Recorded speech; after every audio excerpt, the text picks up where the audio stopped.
नमस्कार दोस्तों, आज हम बात करने वाले हैं जीडीएस के जॉब के त्यागपत्र यानी रिजाइन देने के मामले में कितनी प्रक्रिया रहती है, क्या प्रोसेस रहता है। तो सबसे ये जो वर्ड लिखा हुआ है रिजाइन, ये वर्ड तो आपको बहुत अच्छा लगेगा कि त्यागपत्र दे देंगे तुरंत रिजाइन हो जाएगा। लेकिन कहते हैं ना दोस्तों, जितना नौकरी पाना आसान है उससे अधिक कठिन है उसको छोड़ना।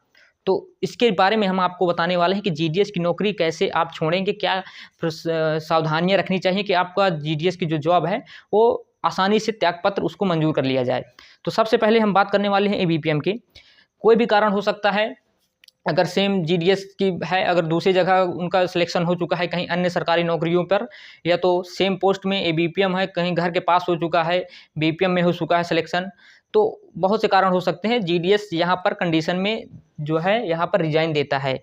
दूसरा कारण है कि बहुत से लोग बच्चे होते हैं जिनका 95-96% होता है, वो इस नौकरी में आ जाते हैं, लेकिन उनको बाद में वो होता है कि ये हम गलत जगह पर आ गए हैं। तो ये भी कारण हो सकता है कि वहाँ पर जीडीएस को त्यागपत्र देना होता है। तो सबसे पहले क्या प्रॉब्लम है, कैसे क्या समस्याएं आएंगी आपको त्यागपत्र देने वाले के, उसके बारे में बताने वाले हैं। तो अगर आपको त्यागपत्र देना है तो सबसे पहले अगर आप एबीपीएम है तो एबीपीएम जो है अपना त्यागपत्र एसडीआईपी को देगा।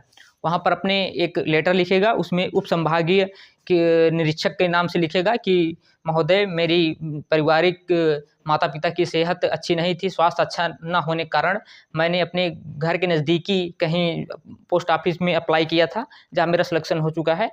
अब मैं वहाँ पर जाना चाहता हूँ, तो मुझको वहाँ पर यहाँ से मतलब त्यागपत्र दिया जाए, ऐसे करके लिख देंगे। तो आप वहाँ पर एबीपीएम की बताने वाला हूँ। तो वहाँ पर आपको लगभग 1 हफ्ते से 15 दिन के अंदर आपको रिजाइन एबीपीएम को तुरंत मिल जाएगा। बात रही बीपीएम की, बीपीएम किसको दे और कितना समय लगेगा। बीपीएम में समय लगता है, टाइमिंग में अगर आप देखेंगे, अगर त्यागपत्र देना चाहता है तो उसको समय लगेगा, वो समय बहुत लग सकता है, अधिक लग सकता है। तो प्रोसेस क्या है मैं उसको बताने वाला हूँ। आप पहले बीपीएम है अगर रिजाइन देना चाहते हैं तो सबसे पहले आप अपने एसडीआईपी को वहाँ पर बताएं कि मैं एक लेटर लिखना चाहता हूँ, मुझको रिजाइन देना है, मेरा सिलेक्शन कहीं अन्य जगह पर हो गया है, या तो मुझको यहाँ पर रिजाइन चाहिए। तो उसके लिए पहले एसडीआईपी को बताएं। एसडीआईपी बताएंगे कि आपको कैसे क्या करना है। अगर नहीं अपने से स्वेच्छा से है तो आप वहाँ पर एसडीआईपी के नाम पे ही एक लेटर लिखें कि मैं त्यागपत्र देना चाहता हूँ, कोई भी कारण है, जो कारण है वो बता देना चाहिए आपको वहाँ पर। तो क्या करेगा एसडीआईपी, क्या करेगा वो अपने जो है एसपी कार्यालय, प्रवर अधीक्षक कार्यालय में वो लेटर आपका पहुंचाएगा। ध्यान दीजिएगा कि एसडीआईपी के पास पावर नहीं है कि वो बीपीएम को त्यागपत्र दे, उसके पास कुछ भी अधिकार नहीं है बीपीएम को लेकर। वो केवल बीपीएम को जो त्यागपत्र लेटर है उसको फॉरवर्ड करेगा बस, और उसकी जो है प्रक्रिया करेगा, उसको नॉलेज हो जाएगा तो आपके जो डिपार्टमेंटल जो इंक्वायरी होती हैं, जो जाँच वाँच होती हैं आपके बीओ में, उसको जाँच करेगा।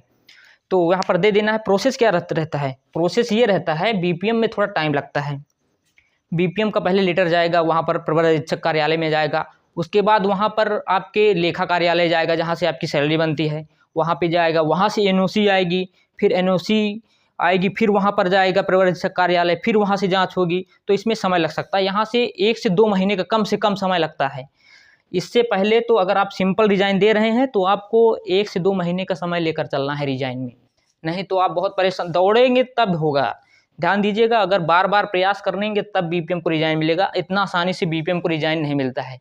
वहाँ आपको बहुत से मेहनत करनी पड़ेगी, बार बार देखना पड़ेगा स्टेटस कि हमारा जो रिजाइन दिए थे उसको क्या हुआ, तो वहाँ पर देखना पड़ता है। तो आपको लगभग 1 से 2 महीने आपको समय लग जाता है। अगर आपको इससे पहले ही रिजाइन लेना है तो सिंपल एक दीजिए, टेक्निकल इसको रिजाइन बोलते हैं, ये सब टेक्निकल रिजाइन है। आपने आवेदन सिंपल दे दिया, इसको टेक्निकल बोलते हैं। एक दूसरा रिजाइन होता है, आप उसमें जो है 1 महीने की सैलरी जमा कर डिपार्टमेंट को तुरंत दे देते हैं। तो वहाँ पर आपको 2 से 3 दिन के अंदर जो है आपको वहाँ पर जमा करेंगे अपनी सैलरी 1 महीने की एडवांस में, तो आपको वहाँ से तुरंत से रिजाइन मिल जाएगा। और अगर बिना रिजाइन के आप कहीं जा भी नहीं सकते हैं, रिजाइन वहाँ पे मंजूर करना ही पड़ेगा आपको, वहाँ तभी आप कहीं दूसरे डिपार्टमेंट में ज्वाइन कर सकते हैं, यानी एनओसी जिसे बोलते हैं, एनओसी डिपार्टमेंट से लेना पड़ेगा। वहाँ पे आपको रिजाइन देने के बाद वहाँ पर एक लेटर में आपको साइन करवाएंगे, तभी आपको वहाँ से रिलीव करेंगे। तो ठीक है, मुझको ये जानकारी, आपको ये जानकारी देना था मुझको जो है। तो कैसी लगी ये जानकारी, और कुछ कमेंट, कुछ दिक्कत हो, प्रॉब्लम हो तो बताना, कुछ कमेंट करना, तो मैं वहाँ पर उस टॉपिक पर वीडियो बना दूंगा। धन्यवाद।